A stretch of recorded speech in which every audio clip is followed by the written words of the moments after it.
putting together the data presentation for our annual meeting is always a daunting task. In some ways, maybe you think it's easy. You each have this in front of you, and you can see we have 36 key measures, and it has the latest and greatest data for each of them and whether they're improving or staying the same or getting worse.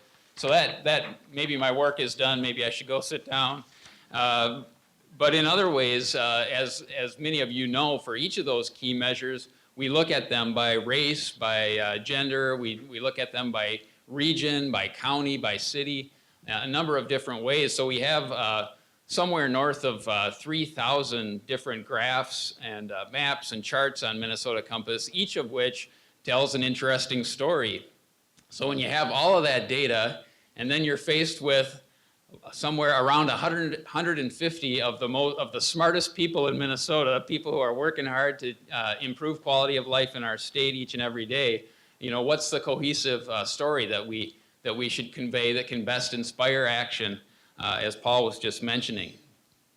Well, what we decided to do this year is kind of do a little bit of a greatest hits to review some trends that are probably well known by many people in this room. But these trends or these key themes are maybe not as well known, at least if you were paying attention to the election last fall. They don't appear to have really infiltrated the broader public so much. So the idea is we're going to review these key themes, give you some evidence behind them, and then after you leave, I'll tell two friends, and you can tell two friends, and they'll tell two friends, and hopefully the discussion will sort of proliferate, and it'll be towards the betterment of the state. So without further ado, the key takeaways that we're trying to convey today is that if it wasn't the case in the past, we can now declare that Minnesota is now officially in a period of rapid demographic change. Secondly, Minnesota has among the very worst racial gaps in the nation.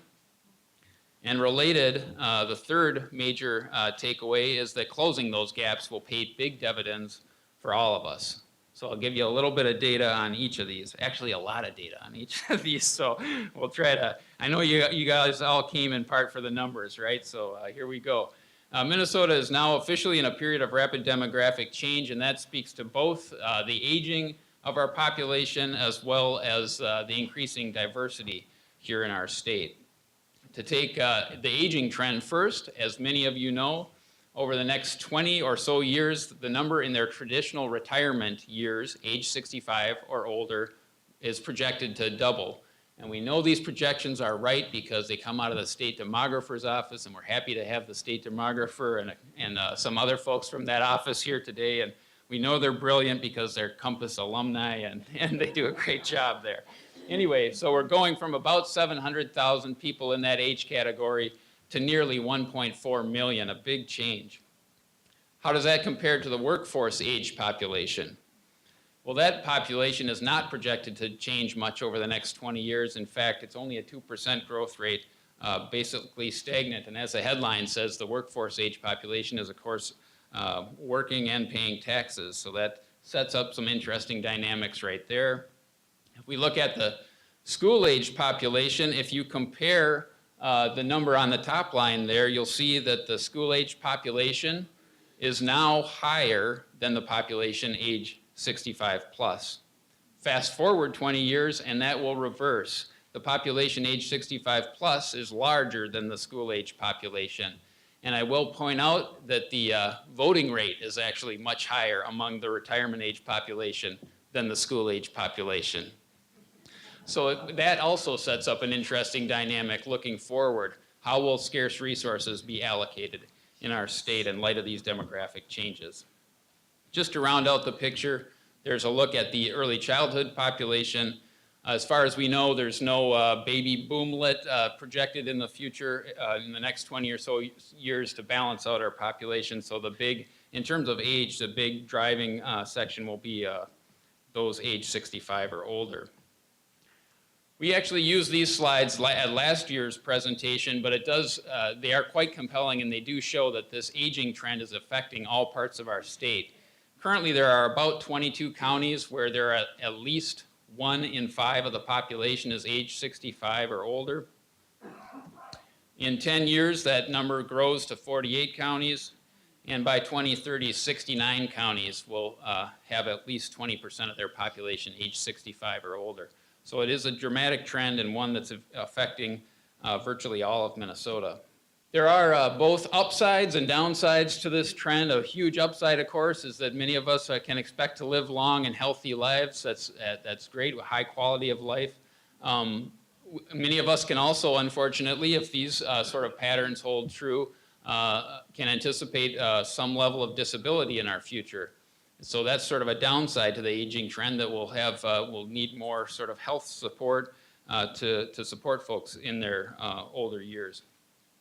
On the big upside, here's an important point, is that this graph shows volunteer rates by age. As many of you know, Minnesota leads the nation when it comes to rates of volunteerism.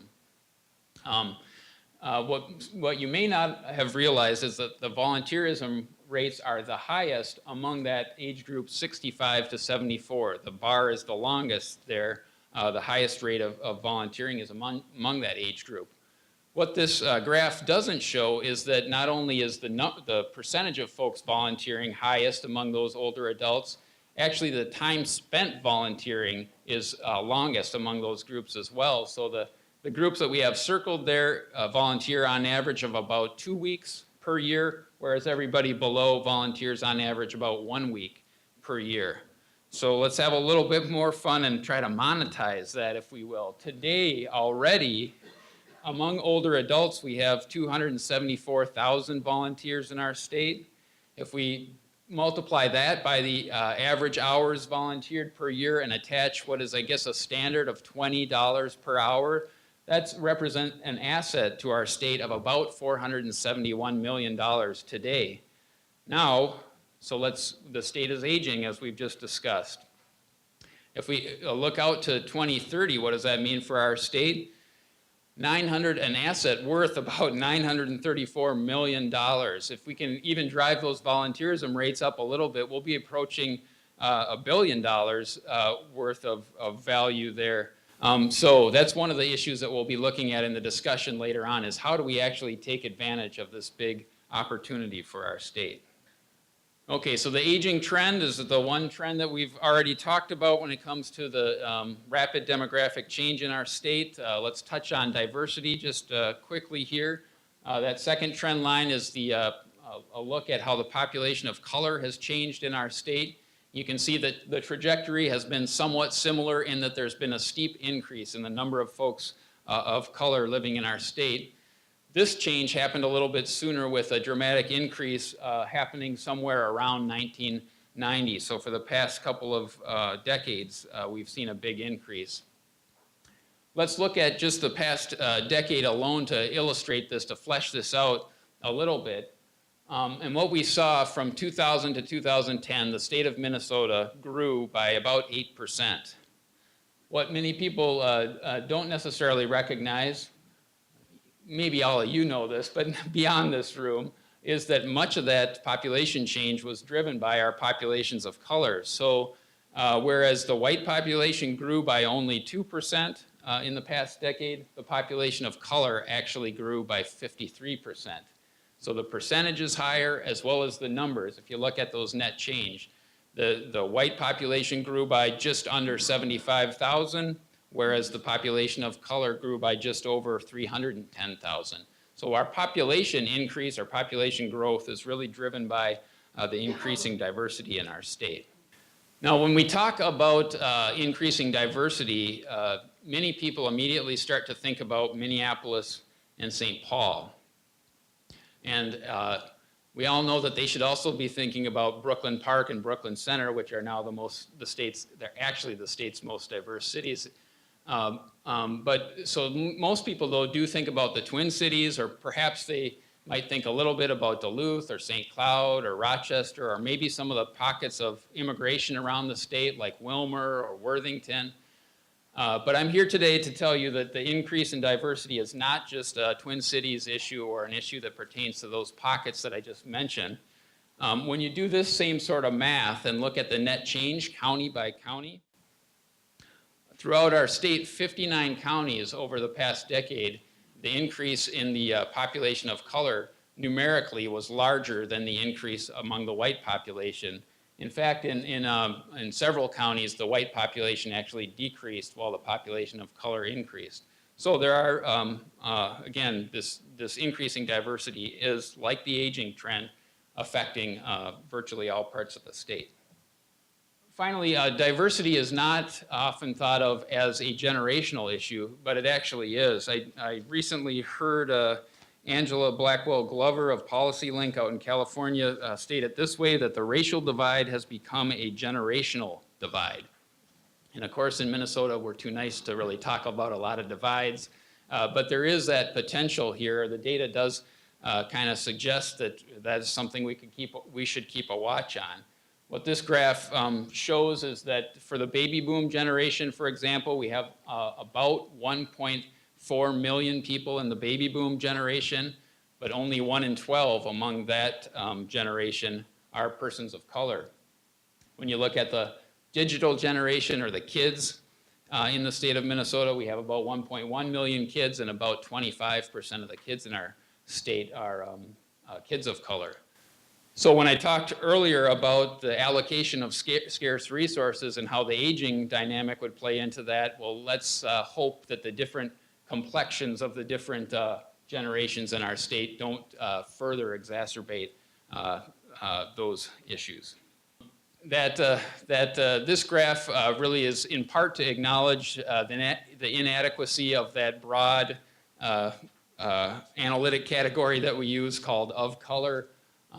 Even these categories are inadequate because we know that there's diversity within diversity, but it does give a picture of a little bit more nuanced picture of the change in diversity of our state. Over the past 20 years or so, we've seen big increases among the Hispanic, Black, and Asian populations in particular. And right now, while the African American population is currently the largest population of color in Minnesota, 20 years from now, we're projecting that the Hispanic population will be the largest population of color in our state. So this brings us to our second point, that Minnesota has among the very worst racial gaps in the nation. I guess we're getting into the serious part that Paul was mentioning earlier. This is pretty serious stuff. I think it's pretty well known among this crowd, but let's take a quick review of some of the data. This is best illustrated perhaps by looking at the homeownership rate, where we see that for the state as a whole, the homeownership rate is at 73%. That's the highest overall homeownership rate in the nation when you compare state to state. If we look at just households headed by non-Hispanic whites, the homeownership rate is 78%. That ranks us third when you compare us to other white households around the nation. When you look at households that are headed by a person of color, the homeownership rate drops way down to 39%. And when we compare that to the homeownership rate for persons of color in other states, that ranking drops way down towards the bottom, ranked 45th. And so finally, if you would calculate that gap, 78% minus that 39%, we have a 39 percentage point gap. That's the biggest gap in the nation. So those are the sorts of gaps that I'm talking about when I mentioned that Minnesota has among the very worst gaps in the nation. Of course, that as many of you are familiar with, that same sort of pattern plays out when we take a look at the proportion of adults working or employment in our state, where Minnesota has among the highest employment rate in the country, and that is true also of our white population, but not necessarily true for our populations of color. I will give you a little bit more detail on this in a minute, but again, a very similar pattern when we look at the poverty rate as well. So again, let's dig a little deeper here and look at the poverty rate, and how are we doing here in Minnesota? What do these gaps look like? Well, as this table shows, the poverty rate for non-Hispanic whites is 8%, a little over 8%. For Asians in Minnesota, the poverty rate, Asians in Minnesota are about twice as likely to be in poverty. The Hispanic or Latino population is about 3 times as likely to be in poverty in our state. And among the African American and American Indian, those rates get to be 4 and 5 times as high as the poverty rate for whites in our state. So dramatic and disturbing gaps here. And some might say, well, those are the same kind of, that's unfortunate, but those are the same kind of gaps that we see nationwide. Well, they're similar, but they're actually worse than the gaps that we see nationwide. Again, when you compare, just as one example here, if you compare the African American population in Minnesota to the African American population in all the other 50 states, we're near the bottom. We're ranked at 44th. Nothing to be proud of when it comes to how we're looking in terms of the poverty rate here, especially when it comes to our populations of color here in Minnesota. Very similar. The best way to get out of poverty is a good job can get you out of poverty, right? Well, unfortunately, we have big disparities as well, as many of you know when we look at the proportion of adults working. We have a high rate again among whites, but American Indians, as just one example, we have only half of adults, American Indians, currently working for pay in the state, and that's bad in our state, and it does not compare well, as the next column over shows, in our comparisons with other states. And just so you know, where possible, we do dig a little bit deeper into these numbers. And so, for example, I did single, if you look at the African American rate, for example, people might say, well, in Minnesota, we are lower than average with our workforce participation because we have a large African immigrant population. While that is true, if we break out the US-born black population versus the immigrant or foreign-born population, we see here that the employment level is actually higher for the immigrant population than it is for the US-born population. So we have some work to do in terms of getting people connected with employment. And education is often seen as a way to path to a good job. So how are we doing on education? Well, first off, the very top line, we see that about a quarter of our kids don't graduate on the 4-year schedule that we hope that kids graduate in that 4-year on-time rate. So we're at 77%. More progress could be made overall. The rates are fairly high, 84% among non-Hispanic whites. But we see here again that African American, American Indian, and Hispanic students in particular, only around half of the kids are graduating in that 4-year time horizon that is typical that we look for. So big gaps here in Minnesota, and for the first time this fall, the Department of Ed, the U.S. Department of Education, released some at least preliminary comparisons between the state. You might think that high school graduation rates are a standard measure, but it turns out there are lots of different ways to calculate that. But they did finally agree on a standard way. So just this fall, they released some preliminary numbers, and they're preliminary, so we're not getting overly precise here. But the punchline is there's unfortunately nothing to be proud of here. Even the overall numbers, Minnesota ranks right in the middle when it comes to our on-time high school graduation rate. These are not scientific terms, but we have, next to African American, we have bottom. We're ranked near the bottom for African American, the high school graduation rate among African Americans. We're tied for last when you look at American Indian and Hispanic students in our states when we compare ourselves to other states. So unfortunately, Minnesota often prides itself on being a nation leader when it comes to education. These latest high school graduation statistics indicate that we have quite a bit of work to do.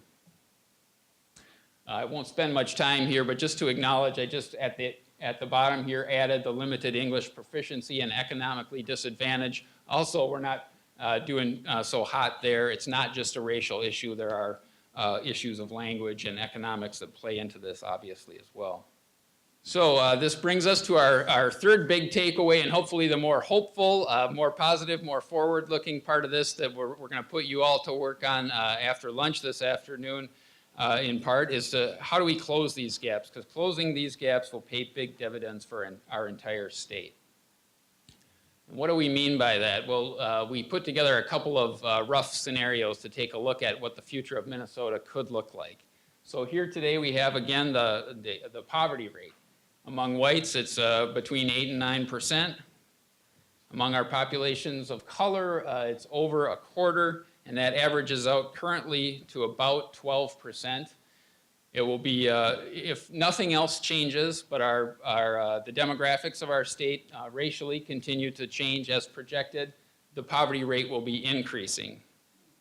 If we work hard to close those gaps and bring the poverty rate among the population of color down to that of whites, we could have a different future, a different picture of our future. And there's about a 4 or 5 percentage point difference there between the two scenarios. You might have expected it to look even more dramatic, but even that difference represents a difference of 275,000 people in poverty in the year 2030. So that's, that's like the entire city of St. Paul being in poverty or not, depending on which path we take. So those are the sorts of dividends we're talking about when we're talking about closing the gaps. If that one didn't quite work for you, maybe this one will. Proportion of adults working. Again, a very high rate among the white population, not as high rate among the populations of color here in Minnesota, averaging out to about 75% overall, and that would go down if everything stays the same, but our racial demographics change in our state. If we close the gap, things look better, and actually at 78%, we would be just behind North Dakota. It's hard to beat a state that's in an oil boom, but maybe they will have used up their oil by then and we'll be in the #1 position. But again, maybe not quite as dramatic as you might have expected, but that difference is, again, it's 150,000 people, so 20 years from now, and again, not to pick on St. Paul, but that's about as many people who are working age in St. Paul. So you can imagine today if everybody in St. Paul were suddenly unemployed, that would have a dramatic impact on our state, and that's an impact that we want to avoid, even if it happens more gradually as it would in this scenario. So as I'm getting closer to the end here, I do want to point out where we have made some success. It's gradual, but there is some success being made. As dismal as things look when we just looked at those high school graduation rates, if we look over the past 8 years, we do see things are moving in the right direction, if maybe too slowly among all racial groups here in our state. And if we do some more crude projections on these, for example, if even for the white population has been increasing at a rate of about 0.6% over the past 8 years. So if we just follow that trend forward, we'll be closer to 100% there. We would also, Asians have been, the graduation rate has been improving at about 1.1 percentage points per year for the past 8 years. So we're on a good, if gradual, trajectory there.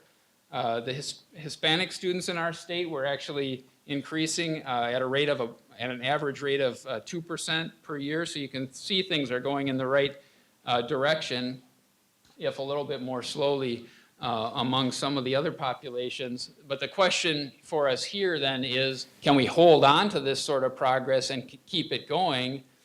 And beyond that, can we actually speed up the progress and close those gaps sooner? Because we know that education is one of the keys to closing those poverty and employment gaps that we talked about just a minute ago. And further, to broaden the discussion a little bit more, beyond just the economics, there are many collateral benefits, if you will, of improving things like education and closing these gaps. Just for example, you can see here that the diabetes rate rather is much higher among those without a high school diploma. So closing those gaps will have many benefits. So before I review the key themes that we want each of you to go out and tell 2 friends, so they'll tell 2 friends, and then I'm going to pivot to a little bit more talking just very briefly about moving to action. Here are, again, those 3 takeaways that we want people to be talking about. One is that Minnesota is now officially in a period of rapid demographic change. 2 is that Minnesota has among the very worst racial gaps in the nation, and 3, of course, is that closing those gaps will pay big dividends for all of us. To recast some of what we've talked about and to sort of set up our discussion a little bit for this afternoon to get you thinking through the next presentations and through lunch a little bit, let's recast this discussion a little bit to move us toward action. So as we've seen from the data, the latest and greatest, some of the latest and greatest data that we have on Compass, Minnesota's changing needs and changing demographics compel us to innovate on at least 2 fronts. And the first of those that we'll highlight is that creative, innovative, cross-sector action is needed to avert a crisis in our workforce.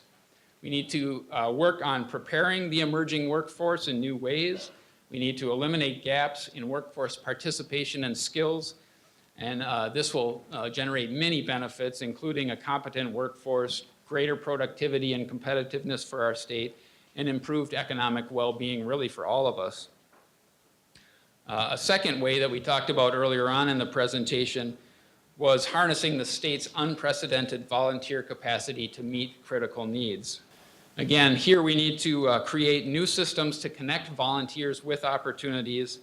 We need to build organizational capacity, both nonprofit and government capacity, to take advantage of these volunteers, and we need to raise awareness about opportunities for older residents. This will help us expand our capacity to meet the many needs that may be facing our state at a minimal cost, and will lead to improved quality of life for all of us, including those who are volunteering, by the way.